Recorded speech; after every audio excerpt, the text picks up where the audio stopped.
మీరు దేవుని ఆలయమై ఉన్నారనియు దేవుని ఆత్మ మీలో నివసించున్నాడనియు మీరు ఎరగరా? మీరు దేవుని ఆలయమై ఉన్నారు. Ye are the temple of God. ప్రేమగల తండ్రి యేసుక్రీస్తు ప్రభువారి శ్రేష్టమైన శ్లాఘనీయమైన శోభాతిశయమైన నామమున మరొకసారి నీ సన్నిధిలో మేము కనబడటానికి మీరు మాకు అనుగ్రహించిన అవకాశం కొరకు మీకు స్తోత్రాలు. మమ్మల్ని ప్రేమించి మా కొరకే సిలువలో రక్తము కార్చి చనిపోయి సమాధి చేయబడి తిరిగి లేచినందుకు స్తోత్రాలు. మమ్మల్ని దేవుని ఇల్లుగా, దేవుని ఆలయముగా, దేవుని గృహముగా, దేవాలయముగా మీరు చేసినందుకు మిమ్మల్ని స్తుతిస్తున్నాం. ఇది ఒక మర్మము, ఇది మీ ఏర్పాటు. ఇది మాకు అర్థం కాదు, మేము గ్రహించలేము, మేము బోధించను లేము, మేము వివరించను లేము. ఇది పరిశుద్ధాత్మ దేవుడే రోజులు గడిచే కొలది మాలో కార్యసిద్ధి కలిగించినట్లు సహాయం చేయమని ప్రార్థిస్తున్నాం. నిన్నట్టుండి మీరు మాతో మాట్లాడుతూ వచ్చినందుకు స్తోత్రములు. ఈ దినం మొదటి సెషన్లో కూడా మీరు సహాయపడినందుకు వందనములు.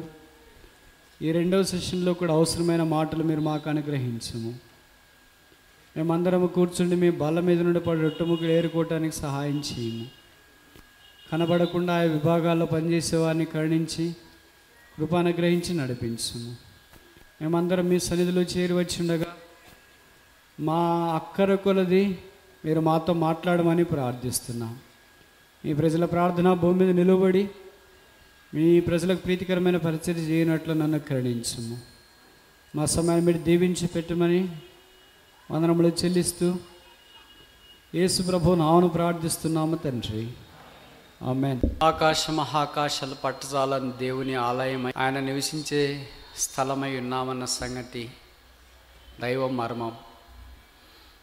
మనం గ్రహించలేము, వివరించలేము, మానవ ఊహకు మించి. దేవుడు ఇలాగ మనల్ని సిద్ధపరితత్వము కొరకై మనుషులతో కూడా ఉండే దేవుని నివాస స్థలముగా మనం చేయబడాలని ఆయన అపోస్తలుడైన పౌలు కొరింథీయులను ఉద్దేశించి రాసిన మీరు దేవుని ఆలయమై ఉన్నారు అన్న మాటను గురించి కొన్ని సంగతులు మనం పరిగెరుకోవటానికి ఆరంభించున్నాం. మొదటి సెషన్లో ఉపోద్ఘాతము చూచున్నాం. ఈ రెండవ సెషను ఈ సాయంకాలము పరిశుద్ధాత్మ దేవుడు సహాయం చేసే కొలది, మీరు అనుమతించే కొలది ఇంకా కొన్ని విషయాలు మనము చూసుకోవటానికి ప్రయత్నం చేస్తాం. మొదటిది, దేవుని మందిరం కట్టాలంటే ఏం అవసరం? హగ్గై గ్రంథం మొదటి అధ్యాయము, హగ్గై గ్రంథము మొదటి అధ్యాయము 8వ వచనం. హగ్గై 1:8. పర్వతములెక్కి మ్రాను తీసుకొని వచ్చి మీరు ఈ మందిరమును కట్టించిన ఎడల దాని యందు నేను సంతోషించి నన్ను ఘనపరుచుకుందునని యెహోవా సెలవిచ్చుచున్నాడు. మ్రానులు కనుక మొదటి విషయం, wood of the temple of God, దేవుని ఆలయంకు అవసరమైన మ్రానులు ఎక్కడ దొరుకుతున్నాయంట? పర్వతములు ఎక్కాల. అందరి తరపున ఒకరు ఎక్కితే సరిపోద్దా? ఎవరిది వాళ్ళే ఎక్కాల. రాజుల రెండవ గ్రంథము 6వ అధ్యాయం, 2 Kings chapters verse 2. రాజుల రెండవ గ్రంథం 6వ అధ్యాయము 2వ వచనం. నీ సెలవైతే మేము యోర్దాను నదికి పోయి తలా యొక్క మ్రాను అచ్చట నుండి తెచ్చుకొని మరొక చోట నివాసము కట్టుకుందామని మనవి చేయగా, తల యొక్క మ్రాను, ఒక్కొక్కళ్ళు ఒక్కొక్క మ్రాను తీసుకుని వచ్చి కట్టాలి. ఇక్కడ ఎలీషా దగ్గర ఉన్న శిష్యులు ఆయన్ను నివాస స్థలం కట్టుకోవటానికి అనుమతి కోరుతున్నారు. ఆయన దగ్గర శిష్యులు కూడా 2 రకాల వాళ్ళు ఉన్నారు. మన దగ్గర కూడా అలాంటి వాళ్ళు ఉంటారు. మొదటి రకం ఏంటంటే, నీ సెలవు అయితే, పర్మిషన్ సెంటర్డ్ బిలీవర్స్. ప్రభువా నీ సెలవు అయితే ఈ ఉద్యోగం చేస్తా, నీ సెలవు అయితే ఈ ఊరు వెళ్తా, నీ సెలవు అయితే ఈ పని చేస్తా, నీ సెలవు అయితే ఈ కార్యక్రమం చేస్తా, నీ సెలవు అయితే ఈ చదువుకుంటా, నీ సెలవు అయితే డాష్ అనేవాళ్ళు కొంతమంది ఉన్నారు. Permission centred believers. రెండవది ఏంటి? 3వ వచనం, అందులో అంటే ఎవరు? శిష్యులలో ఒకడు దయచేసి నీ దాసులమైన మాతో కూడా నీవు రావాలనని కోరగా అతడు నేను వచ్చేదనని చెప్పి, రావాలనని కోరగా. Present centred believers. నీ సెలవే కాదు, నువ్వు కూడా మాతో రావాలి. ఒకటేంటి? పర్మిషన్. మనం కూడా దేవుడిని పర్మిషన్ అడుగుతాం, ప్రభువా నువ్వు సెలవు అయితే ఈ పని చేసుకుంటామని. దేవుడు సరే అంటాడు. రెండవ రకం ఏంటి? లేదు నువ్వు కూడా రావాలా. మేము కాలేజీకి వెళ్తా ప్రభా ఈరోజు అంటే సరే అంటాడు, ప్రభా నువ్వు కూడా కాలేజీకి రావాలా. Person centred believers. వ్యక్తి కావాలా నాకు, నీ పర్మిషనే కాదు, నువ్వే నాకు కావాలి. ఎందుకన్నాడు? మిగతా వాళ్ళు అనలేదే. ఒకడే అంటే ఏమనుకుంటారు? అనుకోలేదు. అయ్యో నేను ఒకడే వెళ్ళి అడిగితే ఆయన ఏమంటాడు? నలుగురు కలిసి వెళితే బలం ఉంటుంది బ్రదర్, రండి. నలుగురు కలిసి అడుగుదామని అనలేదు, ఒక్కడే వెళ్ళి అడిగాడు. ఆయన ఎలీషా ఎంత మంచివాడు అంటే, ఏంటన్నా నువ్వు ఒక్కడే వచ్చి అడుగుతున్నావు, మిగతా వాళ్ళు అడగట్లేదు కదా, నేను ఒక్కడే వచ్చి నేను నీతో పాటు వచ్చినాను, మిగతా వాళ్ళు అంతా ఎట్లా ఫీల్ అవుతారు? మేము వెలుగుపోయిన వచ్చినాడు, ఎంత సిగ్గులేదు, ఎంత బరిదగించినాడు ఈయన, పిలిస్తే రావాలి కదా, ఎవడో పిలిస్తే వచ్చాడేంటి అని అందరూ అనుకుంటారు. ఎందుకులే నేను ప్రార్థన చేస్తాను, నువ్వు వెళ్ళు అని చెప్పలే. ఆ ఒక్కని మాటకే విలువేసి వచ్చినాడు. బైబిల్ పండితుల అభిప్రాయం ఏంటంటే, ఏ వ్యక్తి అయితే మాతో కూడా రావాలని తీసుకెళ్ళాడో ఆయనే మానరుగుతుంటే నీళ్ళలో పడిపోయిన గొడ్లు ఆయనదేనంట. ఒకవేళ ఎలీషా అక్కడికి రాకపోయింటే, ఆయన గొడ్డలు నీళ్ళలో పడిపోయింటే, ఆ గొడ్డలు అక్కడే, మనిషి అక్కడే, ఎలీషా ఇక్కడే. కనుక ఆయన వచ్చిన దాన్ని బట్టి ఏం చేసిందంటే, నీటిలో పడిపోయిన గొడ్డలు ఇప్పుడు ఏం చేసింది? బయటికి తేలింది, తిరిగి పని చేసుకోవటానికి అవకాశం ఉంది. కనుక మనం కూడా దేవుణ్ణి పర్మిషన్ అడిగేవాళ్ళు మాత్రమే కాకుండా, ప్రజెన్స్ మాతో పాటు రా అనే వాళ్ళగుంటే ఎంత బాగుంటుంది. పడిపోయిన మన గొడ్డలి ఆయన నిలువ పెడతాడు, లేపి తిరిగి మనల్ని వాడుకుంటాడు. అందుకే సొలొమోను తాను దేవాలయం కట్టేటప్పుడు అవసరమైన మ్రాన్ల కొరకై కొంతమందిని పంపించడానికి మునుపుగా రాజుతో సెలవు తీసుకుంటున్నట్లు మనం చూస్తాం. రాజుల మొదటి గ్రంథం 5వ అధ్యాయం 6వ వచనం. 1వ రాజుల 5:6. రాజుల మొదటి గ్రంథం 5వ అధ్యాయం 6వ వచనం. లెబానోనులో దేవదారం రాణులను అరికించుటకై నాకు సెలవిమ్ము, నా సేవకులను నీ సేవకులను విడివిడిగా పని చేయుదురు అని రాశారా? నాకు ఆ మాట చాలా ఇష్టం, కానీ జరగట్లేదు. ఏం చేస్తాం? కలిసి పని చేయుదురు, కలిసి పని చేయుదురు, కలిసి పని చేయుదురు, కలిసి పని చేయుదురు. అపోస్తుల కార్యంలో కూడా మనం చూసినాం కదా, కలిసి పని చేయు చుండిరి. ఇక్కడ కూడా సొలొమోను అంటాడు, 6000 సంవత్సరాల మానవ చరిత్రలో ఎవరికైనా జ్ఞానం ఉందంటే, అంటే మా అందరికి లేదనుకుంటున్నావా అనుకోవచ్చు మీరు, లేదనే కదా అర్థం. ఎవరికైనా జ్ఞానం ఉందంటే ఆ వ్యక్తి ఎవరంటే సొలొమోను. ఆయనకి ఏం చేయాలని ఇష్టం ఉందంటే కలిసి పనిచేయాలని ఇష్టం. అంటే మహాజ్ఞానికి కలిసి పనిచేయాలని ఇష్టం ఉంటే మరి జ్ఞానం లేని మనకు అంటే జ్ఞానం అంటే ఏంటి? Working together. జ్ఞానం లేకపోవడం ఏంటి? నీ పని ఇదే, నా పని ఇదే, working apart. That is called foolishness. దేవుని జ్ఞానము సొలొమోనులో ఉంది. అందుకే యేసుప్రభు అన్నాడు, సొలొమోను కంటే గొప్పవాడు ఇక్కడ ఉన్నాడు. ఇక్కడ ఏం మానలు నరకాలంట? దేవదారం మ్రానులు నరకాలి. దేవదారం మ్రానులు చాలా ప్రసిద్ధి. కనుక ఈ 2వ సెషన్లో మందిరం కట్టడానికి అవసరమైన ఈ 3 మ్రాన్లను గురించి చూడటానికి మనం ప్రయత్నం చేస్తాం. మొదటిది బైబిల్లో రాయబడిన మొదటి మ్రాన్, 6వ అధ్యాయం ఆదికాండము 6వ అధ్యాయం, ఆదికాండము 6వ అధ్యాయం 14వ వచనం. Genesis chapter 6:14. ఆదికాండం 6:14. చితిసారకపు మ్రానుతో నీ కొరకు ఓడను. చితిసారకపు మ్రాను. బైబిల్లో ఇదొక్కసారి మాట రాశారు, ఇంకెక్కడ ఈ మాట రిపిటేషన్ లేదు. చాలా మాటలు దేవదారు, ఒలివ, తుమ్మకర్ర ఇవన్నీ అక్కడక్కడ రాశారు, కానీ ఈ చితిసారకం మ్రాను ఒకేసారి రాసినారు. అది ఇక్కడే, అదే ఓడ. ఇక్కడ 3 విషయాలు జ్ఞాపకం చేస్తుంది. మొదటిది, ఇది యేసు ప్రభువును జ్ఞాపకం చేస్తుంది. రెండవది, ఇది దేవుని సంఘాన్ని జ్ఞాపకం చేస్తుంది. మూడవది, ప్రస్తుతం అందున్న లోకాన్ని మనకు జ్ఞాపకం చేస్తుంది. కనుక యేసుక్రీస్తు ప్రభువే ఈ ఓడ, లేదా దేవుని సంఘమే ఈ ఓడ. ఈ దేవుని సంఘమైన ఓడల్లో రకరకాలైన జంతువులన్నీ ఉంచాలి. ఓడ నిర్మించడం చూడండి, ఈ దినాల్లో అయితే తేలిక. ఈ దినాల్లో మనం ఏది కావాలన్నా మనకి ఇట్లే అందుబాటులో ఉంది. చాలామంది ఇంటర్నెట్ వాడేవాళ్ళు ఉన్నారు. గూగుల్ సర్చ్ ఇంజిన్లోకి వెళ్ళి how to build a ship అని ఒక పదం కొట్టేస్తే అయిపోయి ఎన్ని రకాలు కావాలో, ఎన్ని డిజైన్లు కావాలో, ఎంత మొత్తంలో కావాలో, ఎంత బడ్జెట్లో కావాలో వస్తుంది. ఏ బడ్జెట్లో కావాలో అది చేయడం కుదురుతుంది. ఆ దినాల్లో ఇలాంటి గూగుల్ సర్చ్ ఇంజిన్ లేదు, అసలు ఓడే లేదు అంతదాకా. మరి ఓడ కట్టాలంటే అలాగుంటుంది, ఎంత కష్టం ఉంటుంది. ఏ కర్రతో కడితే తేలుతుందో ఏమైపోతుందో తెలియదు. తేలే కర్ర ఉండాలా. రెండవది ఏంటి, కర్ర ఓడ అనేది ఒకే దగ్గర ఉండాలి. అది అటు ఇటు తిరిగేది కాదు, నీళ్ళలోనే తిరగాల. తిరిగేటప్పుడు ఏమైతే దాదాపు సంవత్సరం పాటు నీళ్ళలోనే ఉండాలా. నీళ్ళలో ఉన్నప్పుడు అన్నీ నీటిలో ఉన్న గవ్వలు ఉంటారు, మీరు మలస్కన్ షెల్స్ అంటారు. ఆ గవ్వులన్నీ కలిసి ఓడకు పట్టుకున్నాయనుకోండి మునిగిపోద్ది. బహుశా మీలో చాలామందికి చరిత్ర తెలుసు అనుకుంటున్నా, కొంతమంది చరిత్ర విద్యార్థులు ఉన్నారు అనుకుంటున్నా. రెండవ ప్రపంచ యుద్ధం జరిగే దినాల్లో అమెరికా దాని మిత్రపక్షాలు చైనా మన్నించండి జపాన్ మీద దాడి చేయడానికి వెళ్ళాయి. జపాన్ వాళ్ళు పొట్టుకుంటారు కానీ తెలివి ఎక్కువ ఉంటుంది, మనం పొడవు ఉంటాం కానీ తెలివి తక్కువ ఉంటుంది. వాళ్ళ మీద దాడి చేయడానికి వెళ్ళారు. వాళ్ళు చిన్న దేశం పాపం, మన గోదావరి కంటే కొద్దిగా పెద్దగా ఉంటుంది అనుకుంటా అంతే. అంత చిన్న దేశం మీదకి అమెరికా శత్రురాజ్యాలన్నీ దాడి చేయడానికి వెళ్ళారు. వీళ్ళు మనుషులను గంభీరంగా ఉన్నారు కదా, తెలివి తక్కువ ఉంది. వాళ్ళు ఏం చేసినారంటే వాళ్ళ ఓడలన్నీ ఆ సముద్ర తీరంలో అన్నీ ఉంచేసి వాళ్ళు ఇప్పుడు దాడి చేయడానికి ఆరంభించినారు. జపాన్ వాళ్ళు చాలా తెలివైన వాళ్ళు కనుక ముందే ఓడలు వస్తాయని ఊహించి ఆ ఓడ నీటిలోనికి ఈ గవ్వ చిప్పల్ని విసిరారు. అంటే కొన్ని ఎంత లెక్కలేనంత బరువు ఉన్నవని వదిలేశారు. అవేం చేస్తాయంటే వచ్చి, మీరు కూడా చూసింటారు కొంతమంది, ఈ ఓడకు అతక్కుంటాయి కింది భాగంలో.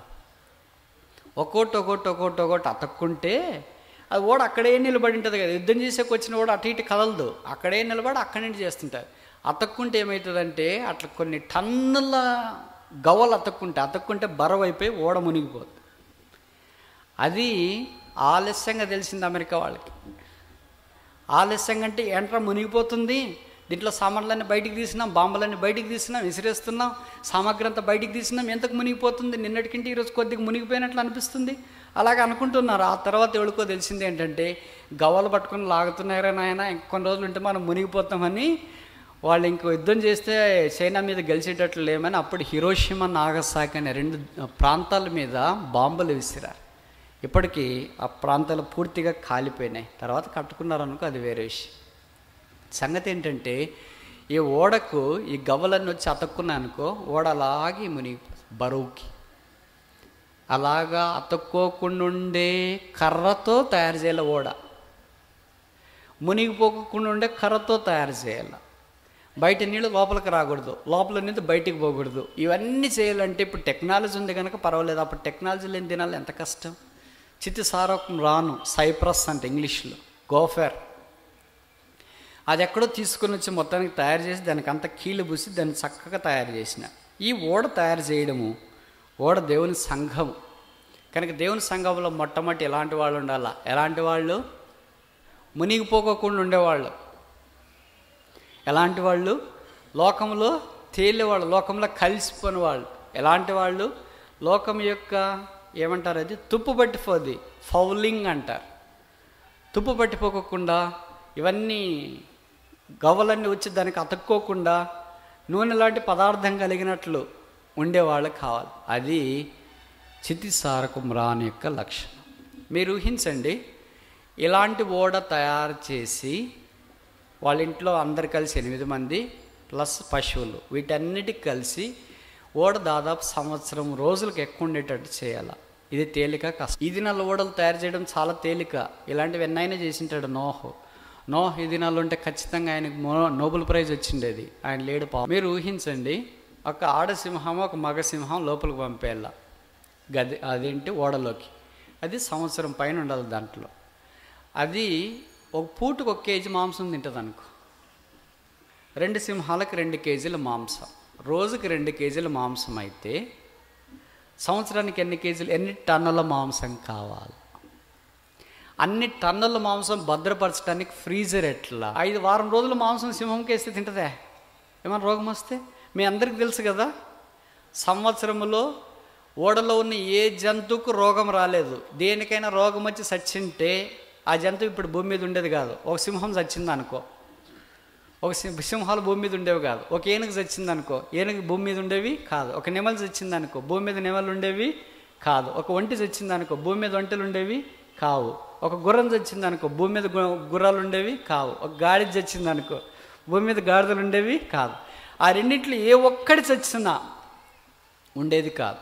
ఇప్పుడు చూడండి, ఒక సంవత్సరం ఉన్న తర్వాత దాంట్లోన దేనికి జలుబు రాలేదా, దగ్గు రాలేదా, జ్వరం రాలేదా, టైఫాయిడ్ రాలేదా? ఒక్క సంవత్సరం నుండి ఒక్క మందబిళ్ళు కూడా వేసుకెళ్ళాను బ్రదర్ నేను అని ఇక్కడ చెప్పేవాళ్ళు ఎవరన్నా ఉన్నారా? 50 ఏళ్ళు దాటిన వాళ్ళు చెప్పండి. ఒక సంవత్సరం నుండి పోయిన ఫిబ్రవరి నుండి ఈ ఫిబ్రవరి దాకా ఒక మందబిళ్ళు కూడా వేసుకోలేను, నాకు జలుబు రాలేదు, జ్వరం రాలేదు, కొబ్బరి బొండ తాగలేదు, మజ్జిగ తాగలేదు, పెరగ తినలేదు, తర్వాత ఎట్లున్నాను అట్లా టెంట్ కింద కూర్చున్నాను అని. ఇక్కడ సంవత్సరం పాటు మిమ్మల్ని ఇక్కడే కూర్చోబెట్టినాం అనుకుంటారా? ఆ సంవత్సరం పాటు అక్కడే ఉండాలా, బయటికి రావడానికి లేదు. ఎంత కష్టమో అర్థమైంది అనుకుంటే ఇప్పుడు సింహాలకైన మాంసం అంతటిని ఒక ఫ్రిడ్జ్లో ఫ్రీజ్ చేయాలా. ఆ ఫ్రిడ్జ్ కరెంట్ ఎక్కడా? ఎంత పెద్ద ఫ్రిడ్జ్ తీసుకురావాలా? అది సింహం సంగతి. ఒంటెల దగ్గరికి వస్తాం, అదే నీళ్ళు తాగితే డ్రమ్ములు తాగి, ఈ రోజుకు ఒక డ్రమ్ము తాగింది అనుకో, సంవత్సరంకి ఎన్ని డ్రమ్ములు తాగుతుంది? అన్ని డ్రమ్ములు నీళ్ళు ఎక్కడ పెట్టాలా? బయట నీళ్ళు తాగటానికి రాదు. బయట వర్షం నీళ్ళు అన్నీ తాగటానికి అది సముద్రం ఉప్పు అయిపోతే సముద్రం అంతా పొంగి ప్రవహిస్తున్నాయి కదా, మరి ఆ నీళ్ళు తాగటానికి రాదు. ఆ నీళ్ళు అన్నీ ఎక్కడ పెట్టాలా? ఏనుగు అన్నం తినాలా? అది సింహము ఇవన్నీ. పులి గడ్డి తినదు, వెజిటేరియన్ కాదు. సాంబార్ అన్నం అంటే దానికి తెలియదు. పులి రాజా పళ్ళ దోముకోకపోయినా మాంసం తింటుంది. అది 365 రోజులు కూడా మాంసమే తినాలా, ఇంక వేరే తినకూడదు. మరి ఎలాగ తినాలా? ఇంక మిగతా పక్షుల సంగతి ఏంటి? మిగతా కాకల సంగతి ఏంటి? మిగతా జంతువుల సంగతి ఏంటి? ఇవన్నీ ప్రతిరోజు అవసరమైన మేత వేయాల, భోజనం వడ్డించాలి. ఎవరు వడ్డిస్తారు? మీలో కొంతమంది ఎద్దులతో పనిచేసే వాళ్ళు ఉంటారు కదా, మీకు ఒక జత ఎద్దులు, ఒక కాడి ఎద్దులు ఉంటేనే మీరు దాన్ని చూసుకోవాలంటే ఎంతో కష్టం. రోజు సమయానికి దానికి మేత వేయాలా, నీళ్లు పెట్టాలా, బయటికి తీసుకెళ్ళాలా, అటు ఇటు తిప్పుకొని రావాలా, కాళ్ళు జోములు పట్టకుండా అన్నీ చేయాలా, దానికి ఇంజక్షన్లు అవి ఇవి అన్నీ చూసుకుంటుండాలి. ఒకరోజు నువ్వు ఏదైనా ఊరికి రావాలన్నా, పెళ్ళికి రావాలన్నా ఆలోచిస్తావు. నేను పెళ్ళికి వెళ్తే దానికి మేత ఎవరు వేస్తారు, నీళ్ళు ఎవరు పెడతారు, బయటికి వాళ్ళు తీసుకెళ్తారు, ఇవన్నీ ఆలోచిస్తావు. దానికి ఏదైనా ఒక మనిషిని సబ్స్టిట్యూట్ చేసి నువ్వు బయటికి రావడానికి ట్రై చేస్తావు. మరి ఓడలో ఉన్న వీటన్నిటి సంగతి ఎవరు? ఒక సంవత్సరం పాటు దాంట్లోనే ఉంటే కాళ్ళకు తిమిరి పట్టవా? చెప్పరేంటి? మనల్ని కూడా సంవత్సరం అంతా హౌస్ అరెస్ట్ చేశారనుకో, ఇంట్లో నుండి నువ్వు బయటికి వెళ్ళకూడదు, ఇంట్లోనే ఉండాలా అంటే, అమ్మో ఇంట్లోనే ఉండాలంటే ఎట్లా? గాలి పిలిచాలి కదా, పైకన్నా వెళ్తాం, అటన్నా చూస్తాం, ఇటన్నా వెళ్తాం, బజార్కన్నా వెళ్తాం, అక్కడికన్నా వెళ్తాం, ఇక్కడే ఉండమంటే ఎట్టుంటామంటే వాళ్ళు భలే వాళ్ళని లేదు చెప్తున్నారు, అక్కడ ఉండాలా. నాకు ఆశ్చర్యం వేస్తుంది, ఇటంతా సిస్టమ్ ఆయన ఎట్లా పెట్టినాడు. ఇంకొక విషయం చెప్పనా, మీరు భార్య భర్త 2 పిల్లలు ఉన్నారనుకో, మీ ఇంట్లో కిచెన్లో సింక్ ఉంటుంది, సింక్ బ్లాక్ అయింది అనుకో, మూసుకునింది అనుకో, ఏం చేస్తారు? పాతలు ఇక్కడ ఇలాంటి చిన్న చిన్నలు అయితే బయట తెచ్చి కడుగుతారు, పెద్ద పట్టణాలు ఎక్కడ కడుగుతారు? మీ టాయిలెట్ బ్లాక్ అయింది అనుకో, బాత్రూమ్ బ్లాక్ అయింది, ఒక్కసారి బ్లాక్ అయితే మన తల ప్రాణం తోక్కొస్తుంది. సింక్ బ్లాక్ అయితే, టాయిలెట్ బ్లాక్ అయితే, ఎట్లా బ్లాక్ అయిపోయింది, బ్లాక్ అయిపోయింది, చేతుల కాళ్ళు ఆడవు, డబ్బులు ఉన్నా కూడా ఆడవు, ప్లంబర్ వచ్చేదాకా. మరి ఇప్పుడు నోహ కుటుంబం అక్కడ ఉన్నారు కదా, వాళ్ళ సింక్ బ్లాక్ కాకుండా చూసుకోవాలి, వాళ్ళ టాయిలెట్ బ్లాక్ కాకుండా చూసుకోవాలి, వాళ్ళ బాత్రూమ్ బ్లాక్ కాకుండా చూసుకోవాలి. అదే అలాగనే ఈ జంతువులన్నీ టాయిలెట్ దీని అంతటి బ్లాక్ కాకుండా డ్రైనేజ్ పెట్టాలా, వీటన్నిటికి మేత పెట్టిండాలా. 8 మంది పశువుల మేత ఎప్పుడు చూసుకుంటారు? బటన్ నొక్కితేనే గుర్రానికి మేత అంటే గుర్రానికి నేరుగా మేత పోవాలా, సింహానికి మేత అంటే సింహానికి నేరుగా మాంసం పోవాలా, ఎలుగుబంటికి మేత అంటే ఎలుగుబంటికి నేరుగా మాంసం పోవాలి. ఇలాగ అన్ని బటన్స్ పెట్టుకొని ఇక్కడ నుండి 8 మంది ఆపరేట్ చేస్తే నేరుగా అటుకెళ్తేనే బతుకుతాయి. వాటి డ్రైనేజ్ ఎట్లా? మన ఇంట్లో పశువులు ఒక జత ఉంటేనే వాటి రోజు శుభ్రం చేసి వాటికి అన్నీ చేస్తేనే అది అక్కడ ఉంటుంది. మరి సంవత్సరం పాటు వాళ్ళు డ్రైనేజ్, ఆశ్చర్యం కాదా? నేను ఇట్లా ఆలోచించి ఇంకా నాకు తిక్కబట్టి ఇంకా ఆలోచించకూడదు అనుకుని మానేసా. భార్య భర్త పిల్లలు ఉంటేనే ఒక ఇల్లు మెయింటైన్ చేయాలంటే ఇంత కష్టమైతే, ఇన్ని రకరకాల నానాజాతి సమితి ఉంటే ఇంకెట్లా మెయింటైన్ చేయడం? దోమలు రాకుండా చూసుకోవాలా, దానికి వ్యాధులు రాకుండా చూసుకోవాలా. సంవత్సరం పాటు ఏ ఒక్కదానికి వ్యాధి సోకలేదు. లోపలికి వెళ్ళేటప్పుడు ఎట్లున్నాయి ఆరోగ్యంగా, బయటకు వచ్చేటప్పుడు కూడా అవి ఎలాగున్నాయి అట్లే ఆరోగ్యంగా. అబ్బా కూర్చొని కాళ్ళు పట్టుకుపోయినాయి, నడుములు పట్టుకుపోయినాయి, వాళ్ళంతా ఈరోజంతా సావగొట్టినారు ఉదయం నుండి సాయంకాలం దాకా అని మమ్మల్ని గురించి మీరు తిట్టుకుంటారు కదా. అవేం తిట్టుకోలేదు. నోహని సంవత్సరం అంతా సావగొట్టాడు, మమ్మల్ని దీంట్లో వేసి అనేం తిట్టుకోలేదు అవి. ఎలాగ లోపలికి వెళ్ళాయో అలాగే బయటకు వచ్చి. నేను అనుకుంటా 2 జరిగిండాల. మొదటిది ఏంటంటే వాటికి దేవుడు ఆకలి, దాహము, నిద్ర ఏమీ లేకుండా చేయలేదా? అన్నీ యాజ్ ఇట్ ఈజ్గా ఉండి వీటన్నిటి చూసుకునే కృపన్న దేవుడు నోవాహుకి ఇచ్చింది. ఏమీ లేకుండా చేయడం నేను అనుకుంటా. ఎందుకంటే అలా చేసేటట్లయితే ఇశ్రాయేల్ 40 ఏళ్ళు అరణ్యంలో ఉన్నప్పుడు వాళ్ళకు కూడా ఆకలి లేకుండా చేసిండొచ్చు, వాళ్ళకు కూడా దాహం లేకుండా చేసిండొచ్చు. వాళ్ళకి ఆకలే లేదు, దాహమే లేదంటే దేవుడిని ఎందుకు తిడతారు? మాంసం కావాలని ఎందుకు పోట్లాడతారు? మాకు ఎప్పుడు అన్నం సాంబారైనా మాంసం పెట్టేంటి నిడదవాళ్ళు అని పోట్లాడరు కదా. వాళ్ళు పోట్లాడినారంటే వాళ్ళకి ఎంత ఆకలి ఉంది. నేను అనుకుంటా ఐగుప్తులో ఉన్న ఆకలి కంటే వాళ్ళకి అరణ్యంలో ఆకలి ఇంకా ఎక్కువైందేమో. అందుకే మాంసం కావాలని పోట్లాడు. విచిత్రం ఏంటంటే దేవుడు కరుణించి ఈ ఓడను భద్రపరిచినాడు. ఓడ ఆయనది, తలుపు ఆయనది, ఓడ నిర్వాహకుడు నోహ్ ఆయనవాడు. ఇది నాన్న ఆ నోహ్ పరిశుద్ధాత్మ దేవుడు. ఆయన మనల్ని కాస్తున్నాడు. ఆయన ఓడలో రకరకాల జంతువులు ఎలాగున్నాయో ఇప్పుడు సంఘంలో కూడా రకరకాలైన ప్రజలు ఉన్నారు. అందరినీ పోషించే బాధ్యత నోహ్ ఎలాగ తీసుకున్నాడో ఈ దినాన మనందరినీ పోషించే బాధ్యత పరిశుద్ధాత్మ దేవుడు కూడా తీసుకున్నాడు. ఒకరికొకటి నచ్చితే ఒకరికొకరు నచ్చ. సింహము వెజిటేరియన్ పొరపాటును కూడా తినదు. దానికి మాంసమే కావాలి. తింటే మాంసమే తింటా, లేకపోతే లేదు. పస్తన్న ఉంటా, ఇట్లన్నా చేస్తా, కానీ వెజిటేరియన్ మాత్రం టచ్ చేయనంట. అట్లా కొంతమంది బిలీవర్స్ ఉంటారు, వాళ్ళకి చాలా డీప్గా వాక్యం చెప్పాలా, లోతుగా వాక్యం చెప్పాలా. అట్లా చెప్తేనే వాళ్ళకి సరిపోద్దా, ఈరోజు బాగుంది. కొంతమంది ఉంటారు డీప్గా చెప్తే ఏమో ఏం చెప్పినాడో ఏమో ఆయనకి తెలియదు, మాకేం తెలుస్తుంది కదా. వాళ్ళు సామాన్యమైన వెజిటేరియన్ భౌతికంగా కాకుండా ఆత్మీయంగా అలాగే తేలికపాటి ఆహారంతో తృప్తి పొందేవాళ్ళు ఉంటారు. కొంత బలమైన ఆహారం, కొంతమందికి మధ్య రకం, కొంతమంది ఓట్స్ ఉంటే చాలు, కొంతమందికి జ్యూస్ ఉంటే చాలు, కొంతమందికి మజ్జిగ ఉంటే చాలు, కొంతమందికి ఒకరోజు ఫాస్టింగ్ అయినా పర్వాలేదు, కొంతమందికి గింజలు ఉంటే చాలు. ఈ సీతాకోక చిలుక, కాకి, పావురము ఇవన్నీ ఉంటాయి, గింజలు ఉంటే చాలు. కనుక రకరకాలైన ఆహారంను ఓడలో సిద్ధపరిచినాడు. అలాగే దేవుడు తన సంఘములో కూడా నానా విధములైన ప్రజలకు నానా విధములైన ఆహారాన్ని ఆయన ఇచ్చేవాడు. కనుక ఇది జ్ఞాపం చేసే సంగతి ఏంటంటే, మొదటి కర్ర చితిసారకం మ్రాను స్పీక్స్ ఆఫ్ సాల్వేషన్, రక్షణ గురించి మనకు తెలియజేస్తుంది. రక్షణ ఓడలో మనం కొనసాగిపోవాలి. రెండవ కర్ర ఏంటి? ముందుకెళ్ళటానికి మనం ప్రయత్నం చేస్తాం. నిర్గమాకాండం 25వ నిర్గమాకాండం 25వ అధ్యాయం, నిర్గమాకాండం 25వ అధ్యాయం 10వ వచనం.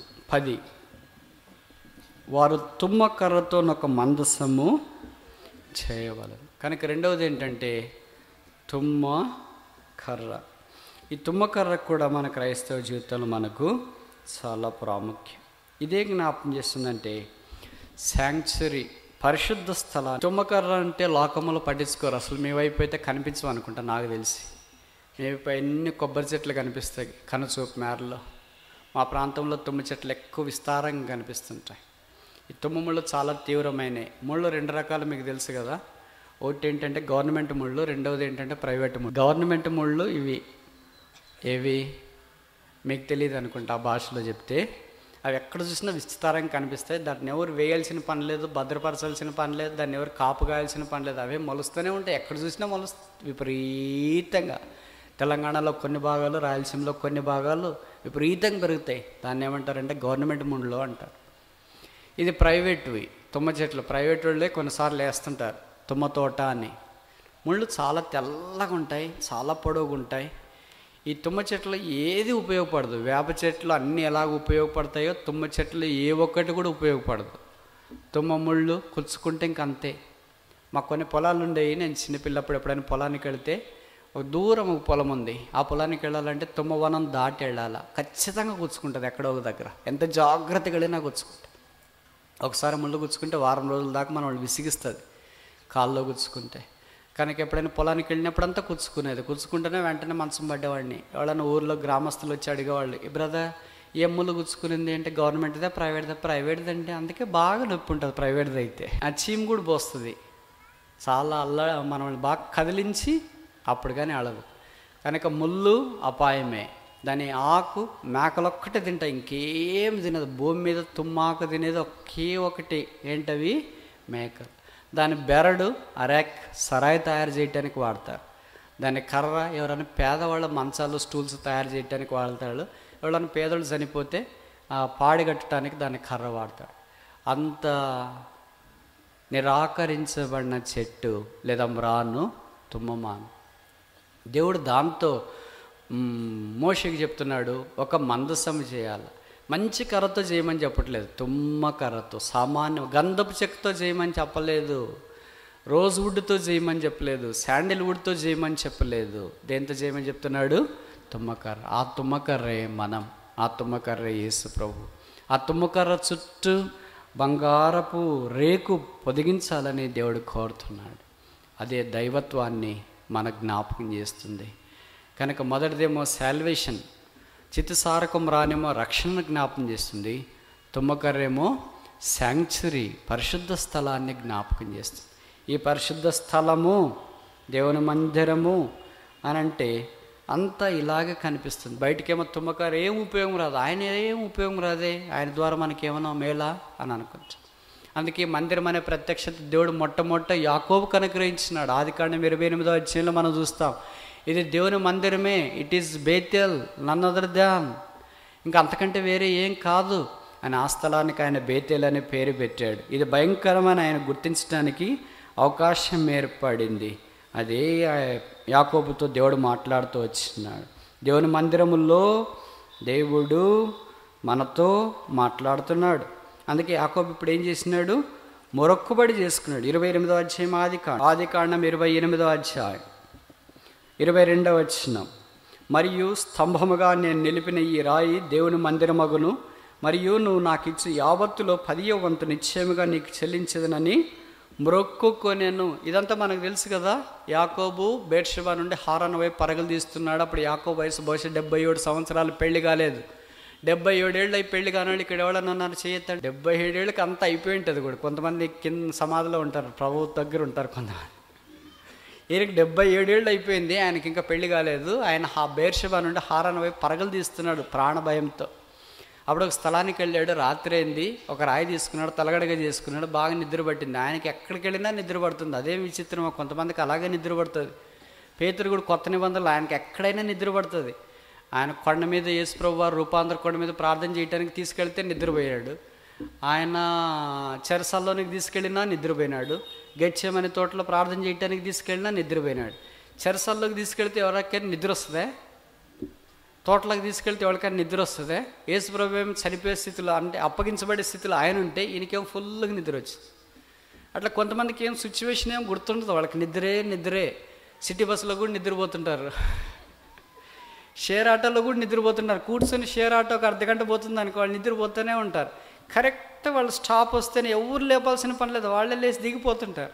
కొంతమంది సైకిల్ దొక్కుతా నిద్రపోతుంటారు. ట్రాఫిక్ సిగ్నల్ వచ్చిన వెంటనే కళ్ళు తెరిచి చూస్తుంటారు. అరే ట్రాఫిక్ సిగ్నల్ అయిపోయిన వెంటనే మళ్ళీ నిద్రపోతే సైకిల్ దొక్కుతుంటారు. అట్లాంటి వాళ్ళు కొంతమంది ఉన్నారు.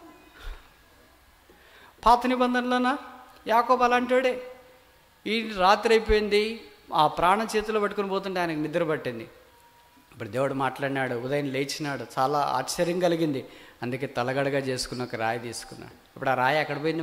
మనం మామూలుగా మనం చిన్న గొప్పవాళ్ళు వాడిన చిన్న అద్దాలు కానీ, గాంధీ వాడిన అద్దాలు, గాంధీ వాడిన వాచ్, గాంధీ వాడిన బుక్ స్టాండ్, ఇట్లాంటివన్నీ ఏలమేస్తుంటారు. కొన్ని కోట్లు పలుకుతుంటుంది కదా. మరి యాకోబు తలగడగా చేసుకున్న రాయి ఎక్కడ పోయింది? దాన్ని ఏలమేసారా? ఎవడని తీసుకెళ్ళారా?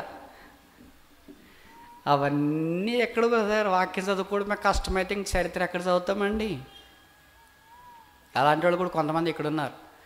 ఆ రాయి యాకోబు స్తంభముగా చేసిన తర్వాత మోషే ప్రత్యక్ష గుడారం కట్టే దినాల్లో తీసుకెళ్ళాడంట. ఆ తర్వాత సొలొమోను మందిరం కట్టేటప్పుడు ఆ రాయి తీసుకుని వచ్చి మూలకు నిలిపాడంట. ఆ తర్వాత నెబుకద్నెజర్ వచ్చి ఆ మందిరం పడగొట్టినప్పుడు ఆ రాయి ఎక్కడో అటు ఇటు చెదరైపోయి ఉంటే ఆ తర్వాత ఐర్లాండ్ వాళ్ళు వచ్చి ఆ రాయి తీసుకెళ్లారంట. ఐర్లాండ్ వాళ్ళు మీ దగ్గర ఉండడానికి వీలు లేదని ఐర్లాండ్ వాళ్ళు నుండి స్పెయిన్ వాళ్ళు తీసుకెళ్లారంట. ఇంక ఏదైనా సరే all roads lead to Rome అన్నట్లు, నదీనాం సాగరో గతి, అన్ని దారులు రోమ్కే పోతాయి అన్నట్లు ఏదైనా సరే ఎక్కడికి వెళ్ళాలా? ఏదైనా సరే ఎక్కడికి వెళ్ళాలంటే ఇంగ్లాండ్కి వెళ్ళాలి. ఇప్పటికి దావీదు సింహాసనం అక్కడ ఉంది, యాకోబు రాయి కూడా అక్కడే ఉందంట. ఏదైనా సరే అక్కడే ఉంటుంది. అందుకని ఇప్పుడు వాళ్ళంటే ఫుల్ పవర్ఫుల్. చిన్న దేశం, మన ఆంధ్రప్రదేశ్ అంత కూడా లేదు. అట్లాంటిది ప్రపంచాన్ని ప్రపంచంలో సగం దేశాల్ని కొన్నేళ్ళు పరిపాలించినారు. మన భారతదేశంలో కూడా వాళ్ళు వచ్చి కొన్ని ఏళ్ళు వాళ్ళు పరిపాలించినారు. కారణం ఏంటంటే దావీదు సింహాసనము ఆ ఇంగ్లాండ్ దేశంలో ఉంది. దేవుడు అన్నాడు కదా, సింహాసనము ఉన్నంత దాకా దావీదు గోత్రికుడు ఉండక మానడు. ఆయన రాజ్య పరిపాలన అలాగే ఉంటుంది. ఇప్పుడు కూడా ఇంగ్లాండ్ దేశంలో యాకోబు తలగడగా చేసుకున్న రాయి ఉందంట. అది ఇప్పుడు ఇజ్రాయేలీలు కొత్త దేవుని మందిరం కట్టేటప్పుడు ఆ రాయి తీసుకుని వచ్చి ఆ మందిరం కట్టడానికి ఏర్పాటు చేయబోతున్నారంట. ఇది ఇంత చరిత్ర. ఇప్పుడు వాస్తవంలోకి వస్తే యాకోబు తలగడగా చేసుకున్న ఆ రాతిని తీసి ఇదొక దేవుని మందిరం అవుతుందని చెప్పి అక్కడ ఏం చేశాడంటే మొక్కుకున్నాడు. మొక్కుట. ఇప్పుడు ఒక చిన్న ప్రశ్న అడిగినా మీరేమనుకోకూడదు కదా, మనమంతా బైబిల్ విద్యార్థులమే కనుక మొక్కుబడి బైబిల్లో చేసిన వాళ్ళు ఎంతమంది ఉన్నారు? మొదటి ప్రశ్న. రెండవ ప్రశ్న, పాత నిబంధనలో మొక్కుబడి చేసిన వాళ్ళు ఎంతమంది ఉన్నారు? మూడో ప్రశ్న, కొత్త నిబంధనలో మొక్కుబడి చేసిన వాళ్ళు ఎంతమంది ఉన్నారు? నాలుగో ప్రశ్న, బైబిల్లో మొదట మొక్కుబడి చేసిన వ్యక్తి ఎవరు? ఐదో ప్రశ్న. ఆరో ప్రశ్న, మనమేమైనా మొక్కుబడి చేసినామా? 5 ప్రశ్నలకు జవాబు నా దగ్గర ఉంది. ఆఖరి ప్రశ్నకు కూడా జవాబు నా దగ్గర ఉంది. మనం ఏం చేయము, ఎందుకంటే మన జోబులో నుండి ఖర్చు అయ్యేది మనం ఏం పొరపాటును కూడా చేయం. ప్రశ్నలు అర్థమయ్యాయి అనుకుంటా. ఇప్పుడు జవాబులు చెప్పండి. మొదటి ప్రశ్న, బైబిల్లో మొక్కుబడి చేసుకున్న వాళ్ళు ఎంతమంది? మొక్కుబడులు 2 రకాలు, మళ్ళీ ఇది మీరు మర్చిపోకూడదు. మొదటిది ఏంటి? పాజిటివ్ ఓ, రెండవది ఏంటి? నెగిటివ్ ఓ. అంటే సరైన దృక్పథం కలిగి మొక్కుబడి చేయుట, సరిగాని దృక్పథంతో మొక్కుబడి చేయుట. సరిగాని దృక్పథంతో ఆయన మొక్కుబడి చేసుకున్నాడు. ఆయన పేరు యెఫ్తా అనుకుంటా. ఆయన అన్నాడు, నేను ఇంటి దగ్గరికి వెళ్తా, వాళ్ళ ముందు వస్తే వాళ్ళని తీసేసి నీకు వధించేస్తా అన్నాడు. పాపం ఆయన తెలియకుండా అమాయకంగా అటు చేసుకున్నాడు. నేరుగా ఇంటి దగ్గరికి వచ్చేస్తే ఒకే ఒక కూతురు, అందాల పట్టు, ముద్దుల గారాబు. అమ్మాయి పరిగెత్తొచ్చింది, డాడీ రామ్మ తీసుకెళ్ళి బలి అర్పిస్తా. That was a sad negative ఓ. కొంతమంది అపోస్తుల కార్యాల్లో కూడా అపోస్తుడైన పౌలు అంటే పడని వాళ్ళు అన్నారు, అపోస్తుడైన పౌలను చంపేదాకా మేము అన్నం తినము అని మొక్కున్నారు. అది that's a bad, that's a negative. అది కాని విధానంలో మొక్కుబడి చేయుట. కానీ పాజిటివ్ మొక్కుబడి బైబిల్లో కొన్ని చక్కనైన పాజిటివ్ ఓస్, ఆరోగ్యకరమైన మొక్కుబడులు ఉన్నాయి. అలాంటి బైబిల్ ఎన్ని ఉన్నాయి? ఏదో ఒక నంబర్ చెప్తే మనం కరెక్ట్ ఉన్నామా లేదా అనేదని అర్థమైద్ది. ప్రశ్నపత్రం అర్థమైంది అనుకుంటా. క్వశ్చన్ పేపర్ ఎంతమంది మొక్కుబడి చేసుకున్నారు? ఎంతమంది పేర్లు కాదమ్మా, కాంప్లికేట్ చేస్తాం నా మాదిరి. ఎంతమంది నంబర్ చెప్పడం కష్టమా, పేర్లు చెప్పడం? నంబర్ చెప్పడం తేలిక, పేర్లు చెప్పడం కష్టం. సార్ నంబర్ చెప్పండి, ఎంత ఏదో ఒక నంబర్. నంబర్లు వచ్చిన వాళ్ళు చెప్పండి అమ్మా. ఎవడొగరు? పర్వాలేదు, కెనీ గెస్. అక్క చెప్పింది కరెక్ట్. 7 మంది మొక్కుబడి చేసుకున్నారు. పాత నిబంధనలో 6 మంది, కొత్త నిబంధనలు 1. మొట్టమొదటి మొక్కుబడి ఎవరు చేసుకున్నారు? యాకోబు మొక్కుబడి చేసుకున్నాడు. బైబిల్లో ఆఖరి మొక్కుబడి ఎవరు చేసుకున్నారు? పాత నిబంధనలో. కొత్త నిబంధనలో మొదటి మొక్కుబడి ఎవరు? ఆఖరి మొక్కుబడి ఎవరు? అన్ని ఫింగర్ టిప్స్ మీద ఉండాలా. లెక్కలు చేయడం ఎట్లా నేర్చుకుంటావు? 1 + 1 = 2, 1 + 2 = 3, 1 + 4 = 5 అని ఇలాగ అన్నీ నేర్చుకుంటావు ఫింగర్ టిప్స్ మీద ఉంటే. మరి బైబిల్ ఫింగర్ టిప్స్ మీద ఉండదు ఏంటి? ఇది మౌత్లో లేదు, ఫింగర్లో టిప్స్లో లేదు, తలలో లేదు, హృదయంలో అంతకంటే లేదు, సెల్ఫ్లో మాత్రం ఉంది. బైబిల్ ఎట్లుండాలంటే బైబిల్ విద్యార్థులకి కొట్టిన పిండం అంటారే, మొదట అది నేర్చుకోవాలి, తర్వాత అప్లై చేసుకునేది. మనకి అప్లికేషన్ లేదు, సప్లికేషన్ లేదు. మొదటి వ్యక్తి యాకోబు. కనుక దేవుని మందిరంలో మొక్కుబడి యాకోబు చేసుకునేది మనకి నేర్పిస్తున్నాడు. కనుక మొక్కుబడి చేసుకోవడంలో తప్పేం లేదు. అది కొత్త నిబంధనలు లేదు అనుకోవడానికి వీల్లేదు. అపోస్తుడైన పౌలు కూడా మొక్కుబడి చేసుకున్నాడు. మొక్కుబడి చేసుకోవడం వాక్యానుసారమే. ఒకవేళ నువ్వు ఏదైనా సమస్యలో ఉన్నావేమో, పోరాటంలో ఉన్నావేమో, ఇబ్బందిలో ఉన్నావేమో, దేవుని మందిరం రావడంలో నువ్వు మొక్కుబడి చేసుకోవచ్చు. ప్రభువా నువ్వు నాకు సహాయం చేస్తే ఇదిగో నా సమయం నీకు ఇస్తా, లేదా నా తలాంతులు నీకు ఇస్తా, లేకపోతే నాకు సంబంధించిన దాంట్లో నీ భాగము నీకు ఇస్తా, ఒక థ్యాంక్స్ మీటింగ్ ఏర్పాటు చేస్తా, ఒక స్థలంలో మీటింగులు పెట్టిస్తా, ఒక స్థలంలో సువార్త ప్రకటింపజేస్తా. మొక్కుబడి చేసుకుంటే మేము మా ఊర్లో మాదిరి తలనీళ్ళని తెచ్చి ఇక్కడ వచ్చి మనం చెప్పట్లేము. దయచేసి అట్లాంటివి చేయొద్దండి, తీసుకొని రావద్దండి, ఎవరిది లేరు ఇక్కడ తీసుకునేవాళ్ళు. దైవికమైన మొక్కుబడి 10వ భాగం ఇస్తానని మొక్కుబడి చేసుకున్నాడు. మీరు అలాగే ఏదైనా చేయొచ్చు, లేదా మీటింగ్లు పెట్టిస్తామని మొక్కుబడి చేసుకోవచ్చు. కొంత ఒక స్థలంలో ప్రార్థన మందిరం కట్టించడానికి సహాయం చేస్తే మొక్కుబడి చేసుకోవచ్చు. ఒక వ్యాన్ కొనిస్తాను మొక్కుబడి చేసుకోవచ్చు. మొక్కుబడి చేసుకుని కొంతమంది ఏముంటారు, వాళ్ళు పని అయినా కూడా మొక్కుబడి చెల్లించుకోకుండా ఉంటారు.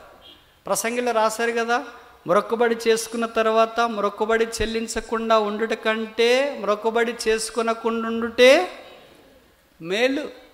హన్న మొక్కుబడి చేసుకునింది, నీవు నాకు కుమారుని ఇస్తే ఆ కుమారుడు నీకే. మనమైతే ఏమంటాం, ఇచ్చేదాకా బ్రదర్. ఇచ్చిన తర్వాత ప్రభా కావాలంటే ఇంకోసారి చూస్తామని అంటాం. హన్న అలాగే చేయలేదు. ఆ పిల్లవాడు పాలు వదిలేదాకా ఇంట్లోనే ఉంది. పాలు వదిలిన తర్వాత తిరిగి ఆ పిల్లవాడిని తీసుకుని వెళ్ళి దేవునికి అప్పగించింది. ఆయన దానం వదులుకొని బెర్షెబా గొప్ప ప్రవక్త అయ్యాడు. నాకు ఆశ్చర్యం ఏంటంటే, హన్న కన్నా మిగతా కుమారుల కొడుకుల పేర్లు ఏంటో ఎక్కడ పోయినాడో తెలియదు. యెహోవాకి ఇచ్చిన కుమారుని పేరు మాత్రము బైబిల్లో చూస్తాం. ఆయన పేట 2 పుస్తకాలు ఉన్నాయి. ఆయన పేట ఇంకెంతమంది ఉన్నారు ప్రపంచంలో మనం లెక్కించలేం.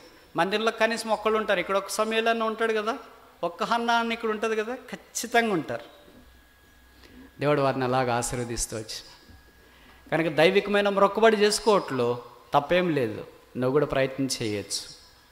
యాకోబు అలాగ మొక్కుబడి చేసుకున్నాడు దేవుని కొరకు జీవించడానికి. కనుక ఈ తుమ్మ కర్ర దేవుని మందిరాన్ని మనకు జ్ఞాపకం చేస్తుంది. దేవుని మందిరముగా మనం చేరి వచ్చినప్పుడు, దేవుని ప్రజలుగా మనం జీవిస్తున్నప్పుడు రకరకాలైన వాటన్నింటిలో దేవుడు మనకు కురిపించి నడిపించాలని కోరుతున్నాడు. కానీ దాని విషయంలో మనం తప్పిపోతే కష్టం. అనేకసార్లు మంది రావడంలో ఇతరులు మనకు కనిపించినప్పుడు మన దృక్పథం ఎలాగుంటుంది చూడండి. ఆదికాండం 37వ అధ్యాయం 30వ వచనం. ఆదికాండం 37:30, 29 కూడా నేను చదువుతా. రూబేను ఆ గుంటకు తిరిగి వచ్చినప్పుడు యోసేపు గుంటలో లేకపోగా అతడు తన బట్టలు చింపుకొని తన సహోదరుల యొద్దకు తిరిగి వెళ్ళి, చిన్నవాడు లేడే. ఎప్పుడైనా మనకు అలా కనిపించిందా? మందిరానికి వచ్చినప్పుడు ఆ బ్రదర్ లేడే, ఆ అక్క లేదే, ఆ తమ్ముడు రాలేదే, ఆ చెల్లి రాలేదే, ఆ బ్రదర్ రాలేదే, వాళ్ళు రాలేదే అని అనిపించిందా మనకు? వాళ్ళు లేరా, పీడ విరగడైంది దేవా, రాకుండా చేయి. అంత పెద్దోడు కదా రూబేను, పెద్ద మనస్సు ఉంది. పెద్ద కుమారుడు అంటే పెద్ద మనస్సు. కనుక దేవుని మంది రావడంలో మనం అంత పెద్ద కుమారుల వల్ల పెద్ద మనస్సు ఉండాలి.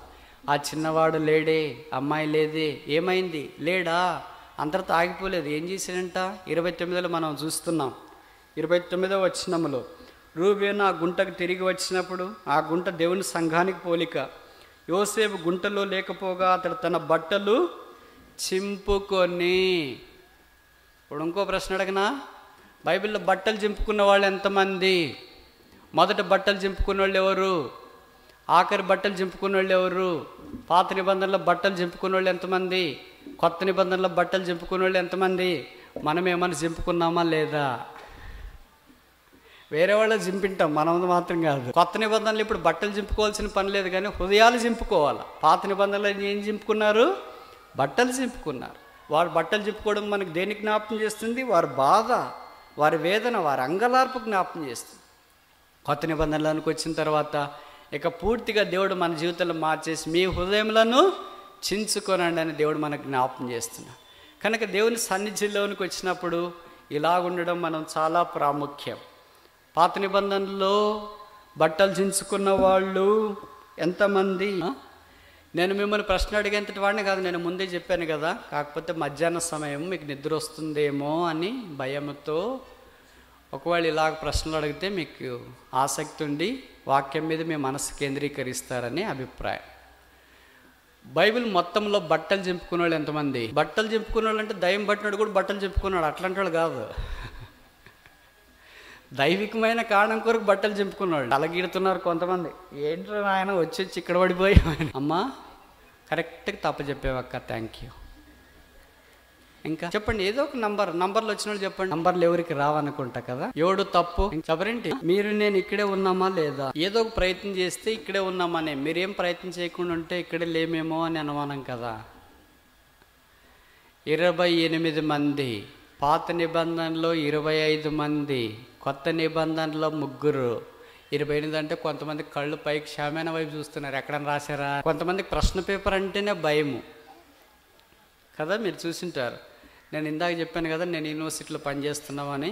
ఎప్పుడన్నా స్క్వాడ్ అటు ఇటు వెళ్తే స్టార్టింగ్ క్వశ్చన్ పేపర్ ఇచ్చినప్పుడే వాళ్ళు స్టూడెంట్లు మాట్లాడుకొని వస్తారు. ఒకడికేమో ప్రశ్నపత్రం అంటేనే భయం ఉంటుంది. రే నేను క్వశ్చన్ పేపర్ మాత్రం చదవనురా, నువ్వే చదివి మనం చదువుకునేవన్నీ వచ్చినాయా లేదా నువ్వు సాగిజీ, అప్పుడు నేను క్వశ్చన్ పేపర్ చూస్తాను రా, నువ్వు బాగలేదంటే వెళ్ళిపో. మేము వాళ్ళ సైకిల్ చూస్తుంటాం, వాడు వచ్చింటాడు బాగా చదువుకున్నాడు, బాగా చదువు, ఇద్దరు అందరూ ఉంటారు కదా హాల్లో. చదువుకున్నాడు వచ్చింటాడు, క్వశ్చన్ పేపర్ తీసుకుంటాడు, చదువుతాడు. వాడు చదువుతున్నట్లలో మన ఫీలింగ్స్ రీడ్ చేస్తుంటాం ముఖంలో. అంటే ఒక్కొక్క ప్రశ్న చదువుతుంటే అన్నీ వచ్చినవి ఉంటే చాలా పట్టుకోలేక అక్కడ దూరం అంటే అన్నీ వచ్చినవే లేరా నువ్వు కూడా చదువని. అప్పుడు కానీ మనకి ధైర్యం రాదు ప్రశ్నపత్రం చదవటానికి. అమ్మ వచ్చినవే ఉన్నాయంటలే చదువుదాం అనుకుంటాడు. అట్లా కాక ఒక్కటి కూడా రావరా వెళ్ళిపో. క్వశ్చన్ పేపర్ ఇచ్చేది ఆలస్యం వస్తారు, సార్ వెళ్ళిపోతాను సార్ అని. ఏంటి ఇప్పుడే వచ్చి వెళ్ళిపోతానంటే ఏంటి, అట్లా వెళ్ళటానికి కుదరదా, కనీసం 1.5 గంట అర్ధ టైం ఇక్కడే ఉండాలంటే, సార్ వెళ్తాను సార్, ఆబ్సెంట్ ఏంటి సార్, వెళ్తాను అని కన్నీటితోనే చెప్తాడు వెళ్తాను. కొంతమంది అమ్మాయిలు కూడా తోడవుతారు, వచ్చి వాడు ఏడుస్తారు, సార్ వెళ్తా. ఏమ్మా ఏడిపోయి ఇంక వాళ్ళకి వీళ్ళు క్వశ్చన్ పేపర్ చూస్తేనే భయం వేసిందని, సరే వెళ్ళండి ఇంకేం చేస్తాం ఆబ్సెంట్ వేస్తామని పంపించేస్తాం. ఇప్పుడు మన విశ్వాసాలు కూడా కొంతమంది క్వశ్చన్ పేపర్ చూస్తేనే భయం. 28 మంది ఉన్నారు. పాత నిబంధనలు ఎంతమంది? 25. కొత్త నిబంధనలు ఎంతమంది? 3. మొదటి వ్యక్తి ఎవరు? రూబేను. ఎందుకు బట్టలు దించుకున్నాడు? మంచి కారణం కొరకు. ఏంటి మంచి కారణము? చిన్నవాడు లేడే. ఎప్పుడైనా పలానా బ్రదర్ పలానా సిస్టర్ మందిరికి రాలేదని తెలిసిన తర్వాత, అయ్యో అక్క రాలేదే, ఆ అన్న రాలేదే అని హృదయం దించుకొని ప్రభు సన్నిధిలో ప్రార్థన చేసినట్లు గుర్తుందా? ఇంకా మనమేమనుకుంటాం, రాకపోతే పీడ విరగడైంది ప్రభువా, వాళ్ళు ఇంకెప్పుడు రాకుండా సాయం చేయి. మనము తుమ్మకర్రే కానీ తుమ్మకర్ర చుట్టూ బంగారు పూత ఇంకా పూయలేదు అనుకుంటా. దీనికి దైవత్వం రావాలి, దైవిక లక్షణాలు, పెద్ద మనసు రావాలి, పెద్ద బుద్ధి రావాలా. రూబేన్ లాంటి పెద్ద బుద్ధి రావాలా. పెద్ద కొడుకు అంటే పెద్ద బుద్ధి ఉండాలా. చిన్న బుద్ధి ఉంటుందేంటి, చిన్నగా ఆలోచిస్తావేంటి, తక్కువ ఆలోచిస్తావేంటి, తక్కువగా తలస్తావేంటి, వాళ్ళు ఇటు చేసినారు అటు చేసినారు, వాళ్ళు ఇటు మాట్లాడి ఇటు మాట్లాడి, ఇవన్నీ చీప్. చిన్నపిల్లడు మాట్లాడేది, వానికి ఇచ్చినా నాకు ఇవ్వద్దు, వాడు తింటే నేను తినను, అన్నీ నాకే కావాలి. ఈ పిల్లలు పోట్లాడుతుంటారు కదా, 2 పిల్లలు ఇంట్లో ఉన్నారనుకో, 2 చాక్లెట్లు తెస్తాం, 2 నాకే కావాలంటాడు ఒకటి చిన్నాడు. అన్నకీర అంటే ఆహా కావాలంటే తీసుకురాపో అంటాడు. మళ్ళీ 2 మనం తెచ్చా, మనకు అవి కూడా నాకే కావాలంటాడు. అట్లాంటి వాళ్ళు కొంతమంది ఉంటారు, వెరీ చైల్డిష్ మెంటాలిటీ. పెద్దవాళ్ళు ఏం చేస్తారు, నాకు కాదు నీకే, నేను తిన్నా తినకపోయినా చెల్లిపోద్దులే, మీరు పిల్లలు తినండి, మేము చేసినా చేయకపోయినా చెల్లిపోతుందిలే, మేము బోధించినా బోధించకపోయినా చెల్లిపోతుంది, మేము కనబడినా కనబడకపోయినా చెల్లిపోతుందిలే, మీకే అనే పెద్ద మనసు, రూబేన్ లాంటి మనసు ఉంటే ఎంత బాగుంది. చిన్నవాడు లేడే, ఎక్కడ పంపించారు, ఏం చేశారు, వాళ్ళు చల్లగా చావు కబురు చెప్పారు, వారిని మేము ఐగుప్తీయులకు అమ్మి వేసితేమి. వస్త్రం జించుకున్నాడు, ఎంత పరితపించినాడు, ఎంత విలిపించినాడు. పూటబడి స్థితిలోనికి కూడా ఆయన తీసుకురాబడ్డాడు. దేవుని మందిరంలో, సంఘంలో ఇలాంటి రూబేన్ లాంటి పెద్దవాళ్ళు మనకు అవసరం. హృదయాన్ని చించుకొని ప్రార్థించేవారు అవసరం. చిన్నవాడు లేడే, ఈ చిన్న అమ్మాయి లేదే, ఎక్కడికి వెళ్ళారు? అందుకే ఈ యోసేపు ప్రధానమంత్రి అయిన తర్వాత వీళ్ళు భత్యం కొనడానికి యోసేపు దగ్గరికి వెళ్ళినప్పుడు కూడా ఇదే మాట చెప్పాడు. ఏంటి మీరు వేగటానికి వచ్చినట్టున్నారు అనుకుంటాం, మీరు చెప్పే మాటలో పొందకలేదు, అసలు ఎవరు ఏంటి, మీ నాన్నగారు ఏం చేస్తారు, మీ అమ్మగారు ఏం చేస్తారు, మీరు ఎంత ఉంది, అసలు మీ సంగతి ఏంటి నేరుగా ఒకేసారి చెప్పండి. మా నాన్నగారు వృద్ధుడండి, మా అమ్మగారు ఒక ఆమె అంతమంది చనిపోయారండి, మేము 12 మంది ఉంటామండి. మరి మీరు ఇంతమంది వచ్చారు, ఒకటి చిన్నోడు ఇంటి దగ్గరే ఉన్నాడండి, ఇంకోటి మీరు 10 మంది వచ్చారు, ఇంకోటి ఏమయ్యాడు ఇంకోడు. అప్పుడు చెప్పారు, చిన్నవాడు లేడా, ఏమయ్యాడు, వాడు చనిపోయాడు అప్పుడే. సరే మరి ఇంకోటి 11 ఆఖరోడు ఏం చేశాడు, వాడు మా నాన్నగారి దగ్గర, సరే వాడిని తీసుకున్నాండి. ఎట్లా చచ్చిపోయిన వాడిని తీసుకురాలేరుగా, బతికినోడిని తీసుకురండి. యోసేపు తాను బయలుపరుచుకున్నాడు. మీరు అమ్మివేసిన యోసేపును చూడు, ఆ ఫ్రేజ్ ఎలాగ వాడాడు, యోసేపు నేనే అని చెప్పలేదు, మీరు అమ్మివేసిన యోసేపు నేనే. రక్తమాంసం కలిగిన గుండె అంటే అప్పుడే బద్దలైపోయి ఉంటుంది. మీరు అమ్మివేసిన యోసేపును నేనే. ఒక్కసారిగా వాళ్ళంతా దిక్కుముక్కలే, ఒకళ్ళ ముఖం వాళ్ళు చూసుకున్నారు. యోసేపుకి ఇవన్నీ గుర్తున్నాయి. మన పరలోకపు యోసేపును కూడా మనం అనేక సార్లు అమ్మివేసినాం, ఆయనకు దూరం అయిపోయినాం. తిరిగి ఆ యోసేపు దగ్గరికి వస్తున్నాం. ఈ మధ్యాహ్నం ఆ యోసేపు దగ్గరికి వచ్చి, ప్రభువా నీ మనస్సు నాకు దయచి, నీ దైవత్వము నాకు దయచి, నా వస్త్రములు చింపుకునేది కాకుండా నా హృదయాన్ని చింపుకొని నా తోటి విశ్వాసుల కొరకు నేను ప్రార్థించినట్లు నాకు సహాయించి. తుమ్మకర్ర మనకు నేర్పేది ఇదే. తుమ్మకర్రతో నాకు ఒక మంద. మీరు దేవుని ఆలయం అయి ఉన్నారు. దేవుని ఆలయానికి మ్రాన్లు కావాలా? ఇప్పుడు భౌతికమైన మ్రాన్ల గురించి మనం ఆలోచించట్లేదు, ఆత్మీయమైన మ్రాన్ల గురించి మనం ఆలోచిస్తున్నాం. అదే మొదటిదేంటి? చితిసారక ప్రాణం, సాల్వేషన్, రక్షణను గురించి తెలియజేస్తుంది. రెండవది ఏంటి? తుమ్మకర్ర, సిత్తిము, ఏం జ్ఞాపం చేస్తుంది? శాంక్చురీ, పరిశుద్ధ స్థలాన్ని జ్ఞాపం చేస్తుంది. మూడవది ఏంటి? మనం ముందుకెళ్ళి చూడటానికి ప్రయత్నం చేస్తాం. రాజుల మొదటి గ్రంథం 5వ అధ్యాయం 68. రాజుల మొదటి గ్రంథం 5వ అధ్యాయం 1 King chapter 5 verse 8. Chapter 5 verse 6. 6వ వచనం చదువుదాం. రాజుల మొదటి గ్రంథం 5వ అధ్యాయం 6వ వచనం. లెబానోనులో దేవదారు మ్రాన్లను అరికించుటకై నాకు సెలవు. 8వ వచనంలో సొలొమోను నాకు ఈ వర్తమానం పంపెను, నీవు నా యొద్దకు పంపిన వర్తమానం నేను అంగీకరించితిని.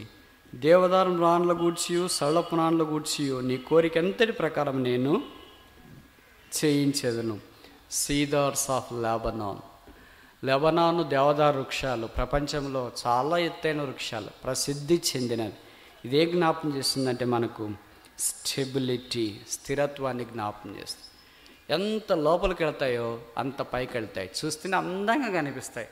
అనేకసార్లు మనం దాని శిఖరం కూడా చూడలేనంత ఎత్తుగా పెరుగుతాయి. క్రైస్తవులుగా మనము అలా స్థిరంగా ఉండాలి. ఏ సైక్లోన్ వచ్చినా, ఏ సునామీ వచ్చినా, ఏ వర్షం వచ్చినా, ఏమొచ్చినా అది కదలదు, అలాగే ఉంటుంది. అందుకే బైబిల్లో రాయబడి నీతిమంతుల సింహం వలె ధైర్యముగా ఉందరు. మనం దేవుడి కొరకు అలాగూ దేవదారు వృక్షాల వలె స్థిరంగా ఉండాలని దేవుడు కోరుతున్నాం. ఇప్పుడు ఒక చిన్న ప్రశ్న. బైబిల్లో ఏం రానను గురించి బైబిల్లో ఏం రానను గురించి ఎక్కువసార్లు రాశారు? దేవదారు రానను ఎన్నిసార్లు రాశారు? కనీసం 68 సార్లు రాశారు దేవదారు చెట్టును గురించి, దేవదారు వృక్షాన్ని గురించి. ఒక్కటి మాత్రం చూసి మనం ముగిస్తాము, టైం అయిపోవటానికి వచ్చింది. పరమగీతం మొదటి అధ్యాయం 16వ వచనం. పరమగీతం మొదటి అధ్యాయం 16వ వచనం. నా ప్రియుడా, అంటే దేవుని సంఘమా, యేసుక్రీస్తు ప్రభువారు ఎలాగున్నాడో పోలుస్తుంది. నీవు సుందరుడవు, అతి మనోహరుడవు, మన శయన స్థానము పచ్చని చోటు, మన మందిరముల దూలములు దేవదారు మ్రానులు. కనుక పరమగీతము దేవదారు మ్రానులతో ఆరంభించబడుతుంది. దేంతో ముగించబడుతుంది? 8వ అధ్యాయము 9వ వచనం. 8వ అధ్యాయము 9వ వచనం. అది ప్రాకారం వంటిదాయనా. అదేంటి? ఎవరు? నాకు తెలుసు మీరు అలాగే చెప్తారని. 8వ వచనం. మాకు ఒక చిన్న చెల్లెలు గలదు. ఎవరు ఆ చిన్న చెల్లెలు? సంఘము. చిన్న చెల్లెలు ఒక సంఘము. అందుకనే బైబిల్లో మనం చూస్తాం, లూకా సువార్తలో చిన్న మంద భయపడకము. కనుక ఆ చిన్న మంది ఎవరు? దేవుని సంఘము. మాకు ఒక చిన్న చెల్లెలు గలదు. ఎవరు ఆ చిన్న చెల్లెలు? దేవుని సంఘము. ఇప్పుడు ఏమైందంటే మరి అమ్మాయికి 9వ వచనం రాస్తారు, 8వ వచనంలో 2వ వరుస. ఆ అమ్మాయికి ఇంకనూ వయసు రాలేదు, అంటే వివాహం చేసుకునే వయసు రాలేదు. ఎప్పుడు వస్తుంది మరి?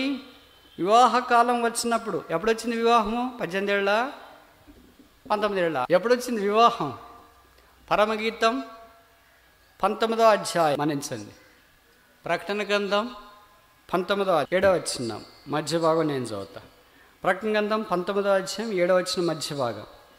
గొర్రెపిల్ల వివాహ మహోత్సవ సమయము వచ్చినది. ఎప్పుడు రాలేదంట? ఎప్పుడు రాలేదు? పరమగీతంలో రాలేదు. ఎప్పుడు వచ్చింది? ప్రకటన గ్రంథంలో వచ్చింది. ఏమొచ్చింది? వివాహ సమయం వచ్చింది. ఎవరికి వచ్చింది? చిన్న చెల్లికి వచ్చింది.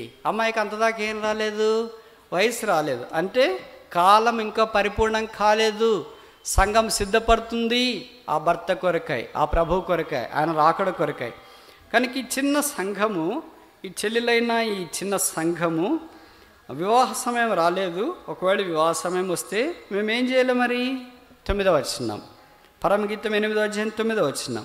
అది ప్రాకారం వంటిదాయన.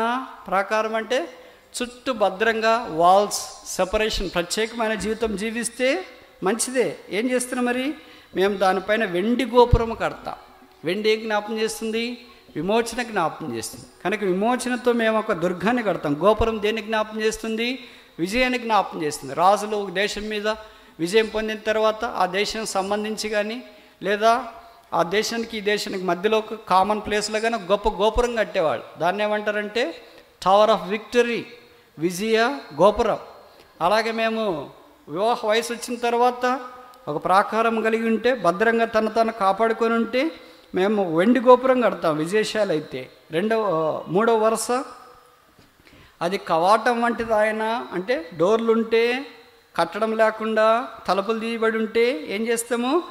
దేవదారం రాణులతో దానికి అడ్డులను కట్టడం. క్రిస్టియన్ హ్యుమానిటీ, క్రైస్తవ మానవత్వం ఇది మన జ్ఞాపకం. అంటే క్రీస్తు యొక్క మనస్సుతో మేము ఆ పెళ్లి కుమార్తెను సిద్ధం చేస్తాం. కనుక పరమగీతము దేవదారం రాణుతో ఆరంభించబడుతుంది, దేవదారం రాణుతో ఇది ముగించబడుతుంది. కనుక దేవుడి కొరకు మనం ఎలాగుండాలంటే దేవదారం రాను వలె స్థిరంగా ఉండాలని దేవుడు కోరుతున్నాడు. ఎందుకు మనం స్థిరంగా ఉన్నాం? అప్పుడు దేవుని మాట అంటే బహుశా మనకు నమ్మకం ఉండదు. వాక్యం వినం కదా, వినింది ఆ ప్రకారం జీవించం కదా, అందుకే మనం స్థిరంగా ఉండము, అటు ఇటు కొట్టబడుతుంటా. ఎందుకు అలాగుంటాం? ఇర్మియా గ్రంథం 22వ అధ్యాయం 21వ వచనం. ఇర్మియా 22:21. Jeremiah chapter 22 verse 21. ఇర్మియా 22:21. నీ క్షేమకాలములలో నీతో మాటలాడితిని గాని నేను విననని వంటివి. నా మాట వినకపోతే నీ బాల్యము నుండి నీకు ఏంటంటే మన వాడుక. కొంతమంది చెప్తుంటారు కదా, మీ వాడుక ఏంటంటే, నా వాడుక బైబిల్ చదవడం, నా వాడుక ప్రార్థన చేయడం, నా వాడుక సండే క్లాస్ బొమ్మలు చదవడం, నా వాడుక పోగో చూడడం, నా వాడుక గేమ్స్ ఆడడం, నా వాడుక క్రికెట్ ఆడడం, నా వాడుక. ఇలా కొంతమంది రకరకాల హ్యాబిట్స్ చెప్తుంటారు. ఇక్కడ మనకున్న క్రైస్తవులకున్న వాడుక ఏంటి? విరగపోవడమే మన వాడుక. దట్ ఈస్ అవర్ హ్యాబిట్, మన హాబీ. మన హాబీ అంటే మీకు కోపం వస్తుందేమో, నా హాబీ అది. వాక్యం వినకపోవడం నా హాబీ. అందుకే నేను దేవదారు వృక్షం వల్లే స్థిరంగా లేను. కనుక నేను స్థిరంగా లేకపోతే దేవుడు నాతో ఎలా కడతాడు? చెడుతనం వచ్చింది, అందుకే ఎవరు కనిపించట్లేదు. ఎవరు కనిపించట్లేదంట? ఇర్మియా గ్రంథం 12వ అధ్యాయం 4వ వచనం. ఇర్మియా 12:4. Jeremiah chapter 12 verse 4. భూమి ఎన్నాళ్ళు దుఃఖింపవలెను, దేశమంతట్లో గడ్డి ఎన్నాళ్ళు ఎండిపోవలెను. అతడు మన అంతం చూడడని దుష్టులు చెప్పుకొనుచుండగా దేశంలో నివసించు వారి చెడుతనం వల్ల జంతువులను పక్షులను సమసిపోవచ్చున్నవి. దేశంలో నివసించు వారి చెడుతనం వల్ల పక్షులను జంతువులను సమసిపోవచ్చున్నవి. ఇది 2 రకాలు. భౌతికంగా ఏంటి? దేశంలో నివసించు వారి చెడుతనము అంటే మొబైల్ ఫోన్స్ వాడడం వల్ల ఏమైంది? ఇక్కడ జంతువులు పక్షులు లేవు. ఇంతకుముందు అంతా మన ఇంటి దగ్గరకు వచ్చి పక్షులు వాలేవి, పిట్టలన్నీ కోలాహలం చేసేవి, మనం గింజలు వేస్తే తినేవి, మన చుట్టూ తిరిగేది. ఇప్పుడు మీ ఊర్లో ఒక పక్షి అన్న ఉందా? కాకులు తప్ప. ఇవి మొబైల్ ఫోన్ వాడటం వల్ల, దాని టవర్స్ పెట్టేసి రేడియేషన్ వల్ల దగ్గరకు రాకుండా అలాగే దూరం ఊరు బయట వెళ్ళిపోయినాయి. ఇది మనుషులు చెడుతనం ఏంటి బ్రదర్? టెక్నాలజీ మంచిదే కదా, మంచిదేనందాక మంచిదే. మంచికి వాడేవాళ్ళు తక్కువ, చెడ్డకి వాడేవాళ్ళే కదా ఎక్కువ. అందుకని మనుషులు చెడుతనం వల్ల దేశంలో ఉన్న పక్షులు జంతువులు కూడా చాలా మన దగ్గర ఉండే జంతువులన్నీ ఏమైపోయినాయి? సమసిపోయినాయి. ఇది భౌతికం. 2వ రకము ఆత్మీయంగా ఏంటి? మన చెడుతనం వల్ల ఈ జంతువులు పక్షులు పోయినాయి. ఎవరంట పక్షులు? పక్షులు ఎవరంట? పరమగీతం 2వ అధ్యాయం 12వ వచనం. పరమగీతం 2:12. దేశమంతటా పువ్వులు పూసి ఉన్నాయి. ఇప్పుడు దేశంలో ఏముంది మరి? చెడుతనం ఇర్మియాలో ఉంది. ఇక్కడేం రాశాడు? పరమగీత ప్రకారము దేశమంతటా పువ్వులు పూసింది అంటే సంఘాలు విస్తరిస్తున్నాయి. ఈ పువ్వులే దేవుని సంఘాలు. ఈ సంఘాల్లో ఏం చేస్తున్నారు? పిట్టలు అనగా పక్షులు కోలాహలం చేయ కాలం వచ్చును అంటే బోధకులు, ప్రసంగికులు, ఉపన్యాసకులు వీళ్ళంతా కోలాహలం చేసే దినాలు వచ్చినాయి. అందుకే మీరు చూసింటారు కదా, టీవీ వాక్యం వినేవాళ్ళకంటే టీవీలో వాక్యం చెప్పేవాళ్ళు ఎక్కువ మంది ఉంటారంటే తప్ప. 4 ఛానల్స్లో, క్రైస్తవ ఛానల్స్లో ఎప్పుడు చూసినా నిరంతరం ధారావాహికంగా వాక్యం చెప్పేవాళ్ళు ఉంటూనే ఉంటారు, కానీ అంతమంది చూసేవాళ్ళు ఉండరేమో. మంచిదే, పిట్టలు కోలాహలం చేయ కాలం వచ్చింది. పిట్టలు అంటే పక్షులు కోలాహలం చేస్తున్నారు. వాళ్ళు ఎక్కడ చేస్తున్నారు? దేశమందంతటా పువ్వులు సంఘాల్లో చేస్తున్నారు. ఇంకేంటి, పావరస్వరం మన దేశంలో వినబడుతుంది. అంటే పరిశుద్ధాత్మ దేవుడు మనతో కూడా మాట్లాడుతున్నాడు. పావరం పరిశుద్ధాత్మ దేవునికి పోలికగా ఉంది. ఇవన్నీ జరుగుతున్నప్పుడు మనకేంటి, చెడుతనం వలన ఇప్పుడు జంతువులు పక్షులు శ్రమిస్తాయి. జంతువులు ఎక్కడి నుండి వచ్చినాయి? నోహ ఓడలో ఉన్న జంతువులు. పక్షులు ఎక్కడున్నాయి? నోహ ఓడలో ఉన్న పక్షులు. ఇప్పుడు ఏమైపోయినాయి? చెడుతనం వల్ల ఎగిరిపోయినాయి. పావురం ఎగిరిపోయింది, కాకి ఎగిరిపోయింది, ఇలాగ ఎన్నో ఎగిరిపోయినాయి. ఇప్పుడు వాళ్ళు రావట్లేదే. కనుక దేవుడు మనకు జ్ఞాపకం చేసేది ఏంటంటే, మనం దేవుని వాక్యం విని ఆయన కొరకు స్థిరంగా జీవించడం ద్వారా ఆయన రాకడ పర్యంతం ఎదురు చూసేవారికి ఉండాలని దేవుని యొక్క అభిలాష. నేను మీకు ఒక మర్మం తెలుపుతున్నాను.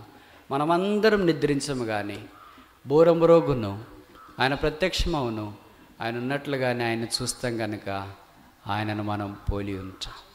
ఈ లోకంలో ఉన్నట్లు బాధలు, ఇబ్బందులు, వేదన, ఎండ, వేసవికాలం, చలికాలం, గోదావరి, కృష్ణ ఇవన్నీ ఏమీ ఉండవు పరలోక రాజ్యం. మనమందరం ఆయన రూపంలోకి వస్తాం. ఎంత ఆశ్చర్యకరమైన సంగతి. మనము దేవాలయమై ఉన్నాం, లేదా దేవుని ఆలయమై ఉన్నాం. దేవుని ఆలయానికి అవసరమైన మొదటిది wood for the temple of God. దేవుని ఆలయానికి అవసరమైన మ్రాను, దాని గురించి వచ్చినాం. మూడేం మ్రాన్ల గురించి వచ్చినాం. మొదటిది చితిసారకం రాను, స్పీక్స్ ఆఫ్ సాల్వేషన్, రక్షణ గురించి మాట్లాడుతుంది. రెండవది తుమ్మకర్ర, సిత్తిం వుడ్, స్పీక్స్ ఆఫ్ శాంక్చురీ, పరిశుద్ధ స్థలాన్ని గురించి మాట్లాడుతుంది. మూడవది దేవదారం రాను, స్పీక్స్ ఆఫ్ స్టెబిలిటీ, స్థిరత్వాన్ని గురించి మాట్లాడుతుంది. మనమంతా స్థిరంగా ఉండి ప్రభు దినం ప్రత్యక్షమైనప్పుడు ఆయనతో పాటు ఉండటానికి మనం కొనుకోబడాలి. ఆయన ఈరోజు వస్తే ఎంత బాగుండు. నేను ఈ మాట చెప్తే మీరు అనుకోవచ్చు, అబ్బా ఈరోజు వస్తే కష్టం బ్రదర్, ఇంకా నేను చాలా సర్దుకోవాలా, పెళ్లి చేసుకోవాలా, పిల్లలు కొనాలా, కారు కొనాలా, ఇల్లు కొనాలా, అలాగే రకరకాల వాళ్ళు ఉంటారు. కానీ కష్టాల్లో ఉన్న వాళ్ళని అడిగినా, మనకి ఇబ్బందుల్లో ఉన్న వాళ్ళు, రోగాలతో ఉన్న వాళ్ళు, బాధలతో ఉన్న వాళ్ళని అడిగామనుకో, హాస్పిటల్లో ఉన్న వాళ్ళని అడిగామనుకో, విశ్వాసుల్ని, బ్రదర్ యేసుప్రభు ఎప్పుడు రమ్మంటే, అబ్బా ఇప్పుడు వస్తే ఎంత బాగుండు, నా రోగము అంత నుండి విడుదల వస్తుంది, నా మాతల నుండి నాకు విడుదల, షుగర్ నుండి విడుదల, బీపీ నుండి విడుదల, సమస్యల నుండి విడుదల, ఆర్థిక ఇబ్బందుల నుండి విడుదల, ఈ కష్టాల నుండి విడుదల, బాధల నుండి విడుదల, భర్త నుండి విడుదల, భార్య నుండి విడుదల, పిల్లల నుండి విడుదల, అన్నిటి నుండి విడుదల. సునాద సంవత్సరం అది. ఒక్కసారిగా మనం మార్చబడతాం. ఆయనతో ఉండటానికి మనం కొనిపోబడతాం. కాగా సదాకాలం మనం ఆయనతో కూడా ఉంటాం, ఆయనను పోలి ఉంటాం. అంటే ఆయన ఎట్లుంటే అట్లుంటాం. ఆయన పరిశుద్ధత మనదే, ఆయన నీతి మనదే, ఆయన సంతోషం మనదే, ఆయన సమాధానం మనదే, ఆయన ఆత్మీయత మనదే, ఆయన నమ్మకత్వం మనదే, ఆయన తగ్గింపు మనదే, ఆయన సాత్వికం మనదే. ఆయన ఎట్లుంటాడో అట్లుంటాం. మనం అందరం చిన్న క్రీస్తుల వలె ఉంటాం. మరి ఎట్లా గుర్తుపట్టేది ఒరిజినల్ క్రీస్తుని? అక్కడ కోట్ల కొలది ప్రజలు ఉన్నారు కదా, మనం లెక్కింప సఖ్యము కానీ గొప్ప సమూహం ఉంటాం కదా మనమే. ఎట్లా గుర్తుపట్టేది? మనం అందరూ క్రీస్తు వలె ఉంటే అసలు ఒరిజినల్ క్రీస్తు ఎట్లా గుర్తుపడతాం? ఆయనకి మనకి తేడా ఏం లేదా? అంటే ఒక తేడా అనుకుంటా, ఆయన సిలువలో మన కొరకై పొందిన ఆ దెబ్బలు, ఆ గాయములు, ఆ గుర్తులు, ఆ ముద్రలు మనం చూసినప్పుడు, ఆయన తల మీద ముళ్ళ కిరీటం ఉంచినప్పుడు ముళ్ళ వల్ల కలిగిన ఆ ముద్రలు, చేతుల్లో మేకులు కొట్టినప్పుడు చేతుల్లో కలిగిన ఆ ముద్రలు, దేహమంతా కోడలతో దున్నప్పుడు దేహం మీద కలిగిన ఆ ముద్రలు, ప్రక్కలో బల్లెంతో పొడిచినప్పుడు ఆ బల్లెం పోటు వల్ల కలిగిన ముద్ర, కాళ్ళలో మేకులు కొట్టినప్పుడు ఆ మేకు వల్ల కలిగిన ముద్ర, ఆ శరీరం అంతా మనం చూసినప్పుడు వధించబడినట్లుండిన దేవుని గొర్రెపిల్ల ఈయనని సాగిలపడి, పావనుడా మా రక్షణ కొరకే స్తోత్రములని గొప్ప శబ్దముతో ఆయన్ని ఆరాధించే భాగ్యంలోనికి మనం తీసుకురాబడతాం. అంతవరకు ఈ పోరాటం, అంతవరకు ఈ యాతన, అంతవరకు ఇబ్బందులు కొనసాగుతూనే ఉంటాయి. శివప్రదమైన నిరీక్షణ ఏంటంటే, మనం దేవుని ఆలయమై ఉన్నాం కనుక, ఆయన రాకడ కొరకు మనం కనిపెట్టుకుని ఉన్నాం కనుక, వదినను మనం ఉన్నట్టుండి మార్పు చెందుతాం. అప్పుడు పరలోక రాజ్యానికి వెళ్తాం. ఆయన మనం చూస్తాం, ఆయనను పోలి ఉంటాం, ఆయనతోనే ఉంటాం, ఆయనతో మాట్లాడతాం, ఆయన్నే చూస్తుంటాం, ఆయన్నే ఆరాధిస్తుంటాం, ఆయన్నే కొనియాడుతుంటాం, ఆయన్నే ఘనపరుస్తుంటాం. ఆయన సన్నిధిలోనే దివారాత్రాలు పరిశుద్ధుడు పరిశుద్ధుడు పరిశుద్ధుడు అని ప్రతిగానములు చేసే సమూహంతో మనం ఉండబోతున్నాం. ఇటు శ్లాఘనీయమైన భాగ్యంలోనికి దేవుడు మనల్ని తీసుకొని వచ్చినాడు కనుక ఆ దేవుని ఎదుట మనం సాగిలపడి, ప్రభువా నన్ను కూడా చితిసారకం రానవలే, నన్ను కూడా తుమ్మకర్ర వలె, నన్ను కూడా దేవదారం రానవలే నన్ను చేయము, నా ద్వారా కొంతమంది రక్షణలోనికి వచ్చినట్లు చేయము, నా ద్వారా కొంతమంది ఆత్మీయంగా మందిరముగా కట్టబడినట్లు చేయము. నా ద్వారా కొంతమంది స్థిరంగా ఉండినట్లు చేయము. నేను నీ దేవాలయముగా ఉండినట్లు నన్ను చేయము. కనుక నేను నీతో పాటు వచ్చినప్పుడు గొర్రెపిల్లే దేవాలయమైన నా దేవాలయంలో మనం ఉంటూ, సూర్యుడు లేని దేవాలయం, చంద్రుడు లేని దేవాలయం, సముద్రము లేని దేవాలయం, శాపము లేదు, దుఃఖము లేదు, వేదన లేదు, కృంగదల లేదు, ఆ దేవాలయంలో మనం ఉండబోతున్నాం. ఆయనే గొర్రెపిల్ల కాగా మనం సదాకాలం ఆయనతో కూడా ఉందాము.